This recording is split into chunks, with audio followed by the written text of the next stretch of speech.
Good morning, Europe. It's Monday, the 6th of December. Very warm welcome to the programme. Let's start by looking at our top stories. A raft of new COVID-19 measures come into force across Europe this week, including in Ireland, where mandatory tests are now required to enter. Rescuers are searching for survivors in Indonesia after Mount Semeru erupted on Java Island on Saturday. At least 14 people have died and many more have been injured. Violence erupts near Paris as French far-right TV personality Eric Zemmour holds his first campaign rally on Sunday.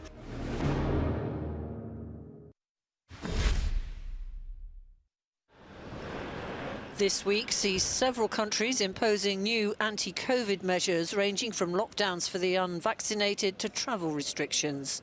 On Sunday, Dublin began obliging all passengers arriving in Ireland to show proof of a negative coronavirus test result. Once in the country, a further test is required. It's all part of a raft of new restrictions, including shutting nightclubs due to the emergence of the new Omicron variant. Switzerland has done a U-turn on an initial call for people arriving to enter quarantine, replacing it with further testing. And from today, COVID certificates will be required and face masks will have to be worn in a wider list of situations. Meanwhile, from Tuesday morning, the UK will also insist that anyone heading its way must have a negative pre-departure COVID test in order to enter the country. They will also need to take a PCR test before the end of their second day in the UK and have to self-isolate at least until their negative result comes back.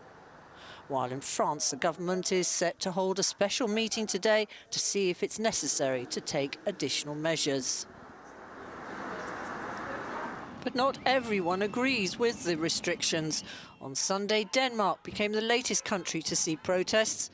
Hundreds marched through the streets of the capital, Copenhagen, to show their anger at the health restrictions.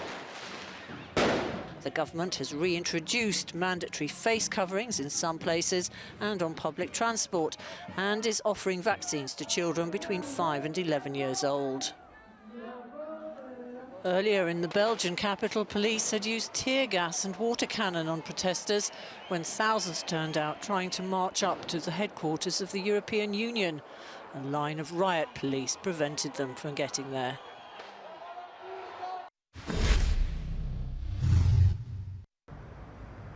Today, the so-called Super Green Pass comes into effect, but what is it about? Well, it's a reinforced version of the already existing Green Pass. Italy's health certificate showing the holder has been vaccinated against COVID-19, has tested negative for COVID, or has recovered from the disease. But differently from the original certificate, which allows access to social, sporting, cultural venues, this one in particular only applies to those people who've been fully vaccinated against COVID or have recovered from the disease. Passes based on testing will be still available to access all workplaces and public transport. Clearly, the move aims to target those people who have decided not to get vaccinated. And despite the fact that the overall number of COVID-19 cases here in Italy has increased, the government says the situation is under control. But as EU member states debate whether or not to make COVID-19 vaccinations mandatory, we asked Italians what's their take on the measure. The Super Green Pass is much better than making COVID vaccinations compulsory because it gives people the option to choose and maintain a certain form of freedom as they get on with their lives.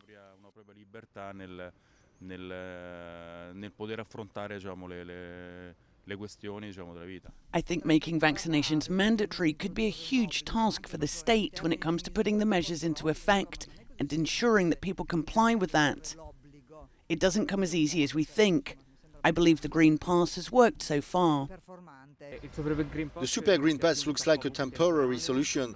I think it's time for the Italian government to introduce tighter measures. It's time to make bolder decisions. Something more drastic is needed that could work in the long term.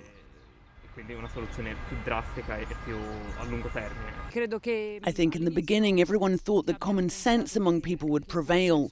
But as we can see, it hasn't been the case, so making vaccinations mandatory is the only solution. For now, it looks like Italy is satisfied with the so-called Green Pass scheme. We'll see whether or not the country will follow the example of Austria, which has become the first country to introduce compulsory vaccination in Europe. Giorgio Orlandi, Euronews in Rome.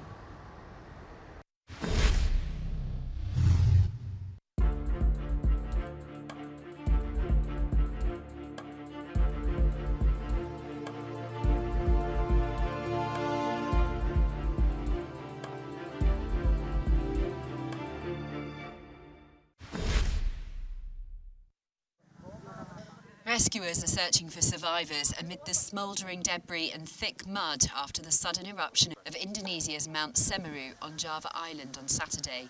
The volcano spewed thick columns of ash more than 12,000 metres into the sky, then buried villages and farmland in the area. At least 14 people are known to have died and many more have been injured. Search and rescue efforts have been hampered by heavy rains, creating tons of mud, swamping homes and destroying roads. The country's National Disaster Mitigation Agency spokesperson said that 56 people have been hospitalised, mostly with burns. Emergency shelters have been set up for more than 1,300 people after they fled their homes, but the government is organising a massive evacuation of the area. Mount Semeru has erupted many times over the last 200 years and is one of 129 volcanoes which the authorities keep under watch in Indonesia. More than 62,000 people call Semeru's fertile slopes home. It last erupted in January with no casualties.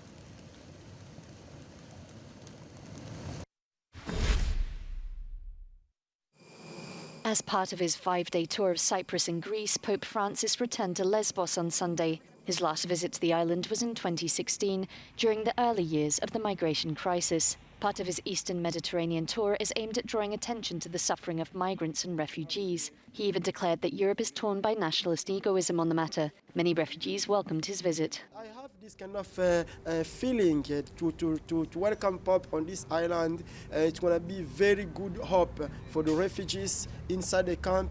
Even they are Muslim, even they are Christian, for all of us, it is a very, very good thing. And we believe that when the Pope will leave and the situation of refugees' life inside the camp will change, and it's going to be better, much more than now.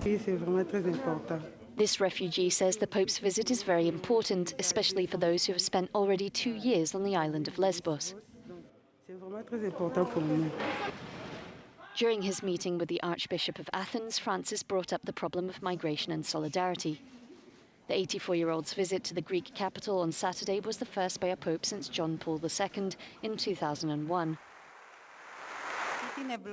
His trip is also focused on improving recently mended ties between the Vatican and Greek Orthodox churches.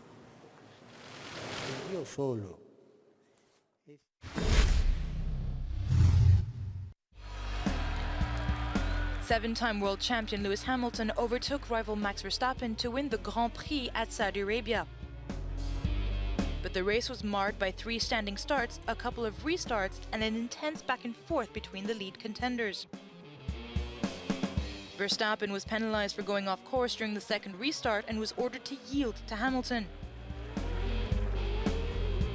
Due to communication confusions, the British driver rear-ended the Dutch racer as a result.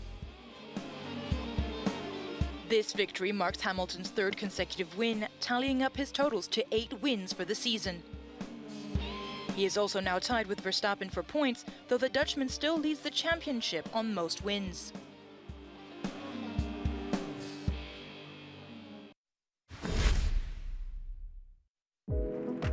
World number 2 Daniil Medvedev has led the Russian Federation to a 3rd Davis Cup title, beating out Marin Cilic and Croatia with a score of 7-6, 6-2. This comes on the back of the first Russian singles match won by Andrei Rublev against Borna Gojo.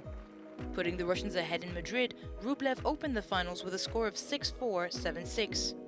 This victory marks the first Davis Cup title since 2006 for the Russian Federation.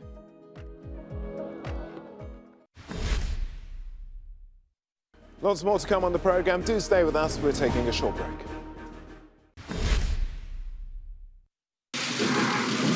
On Monday, Austria will have a new chancellor, Karl Nehammer.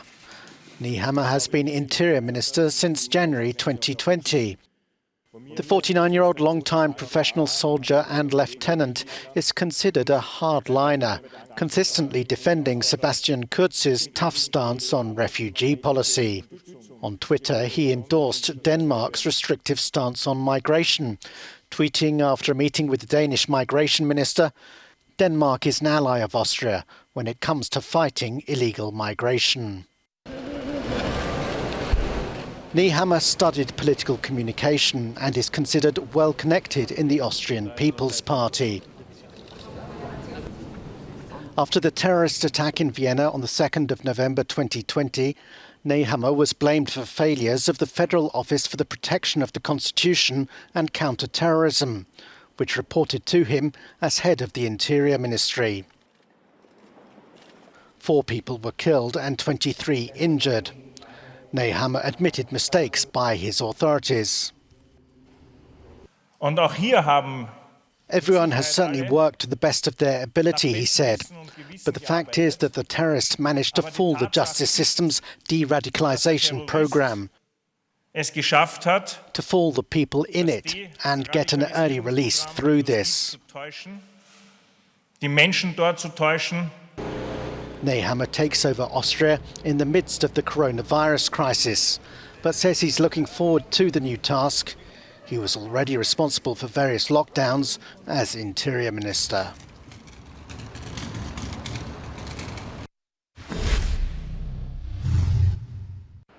It is Austria's 6th Chancellor in 6 years who is sworn in today in Vienna. Karl Nehammer, the previous Minister of the Interior, replaces Alexander Schallenberg, who was in office for barely 2 months. This renewed change of Chancellor was triggered by the now final political withdrawal of Sebastian Kurz. New Chancellor Karl Nehammer is considered a hardliner.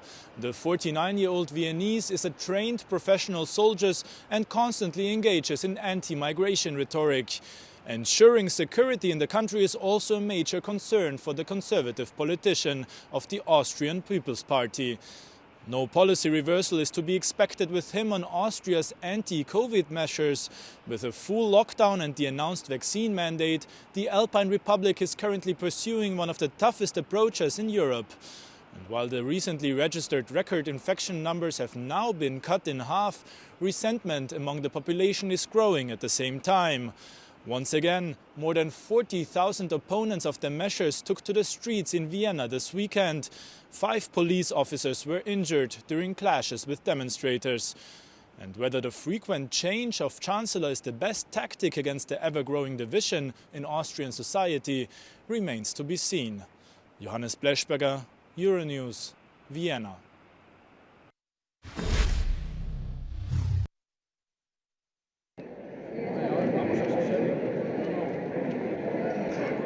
Españoles, hemos votado en el día de ayer la Constitución.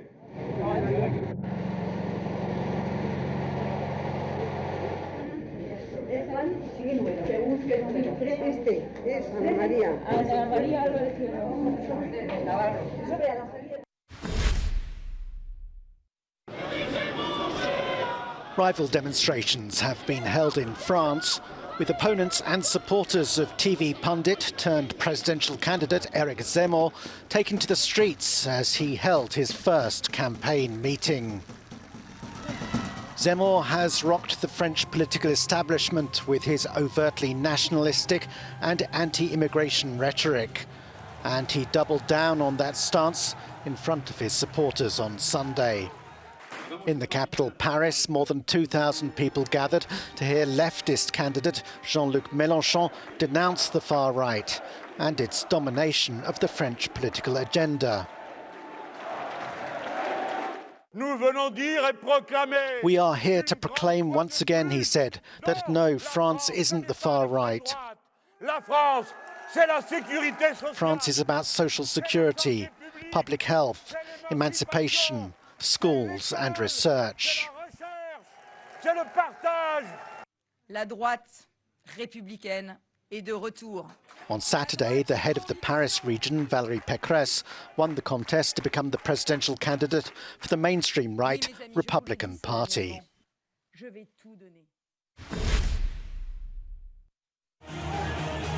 French far-right candidate Éric Zemmour got a rock-star welcome at his first official rally in the outskirts of Paris on Sunday, where he promised supporters the beginning of a new France.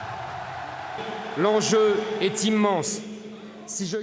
The stakes are huge. If I win this election, it will be the start of winning back the most beautiful country in the world. The controversial TV pundit has been called racist, sexist, and anti-Semitic for harsh remarks about migration and French identity.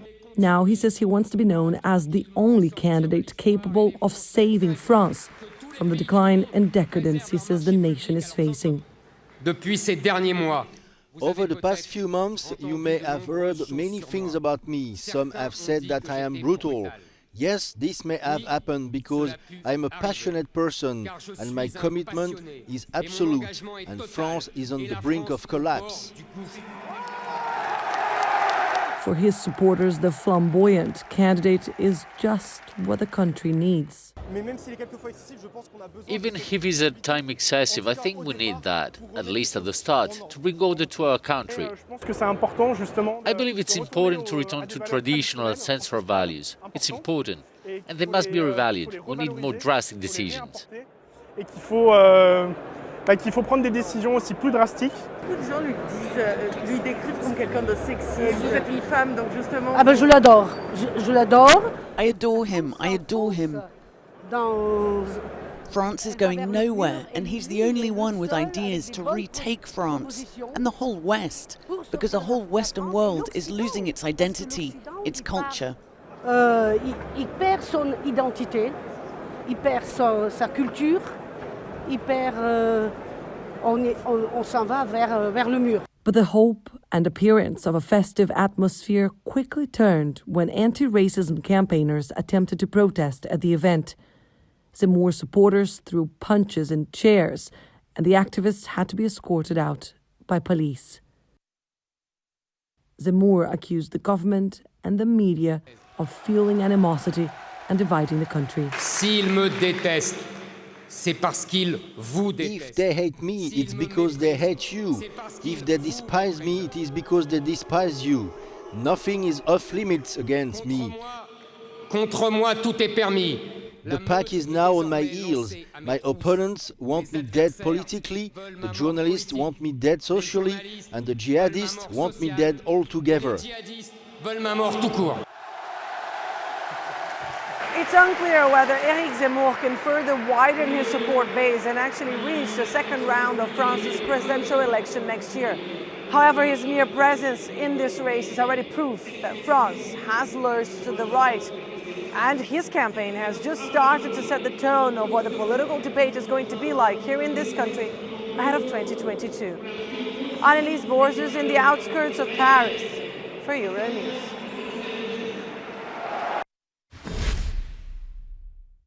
That's it. Thanks for joining us on the programme. Don't forget you can get much more on our top stories by checking out our website, euronews.com.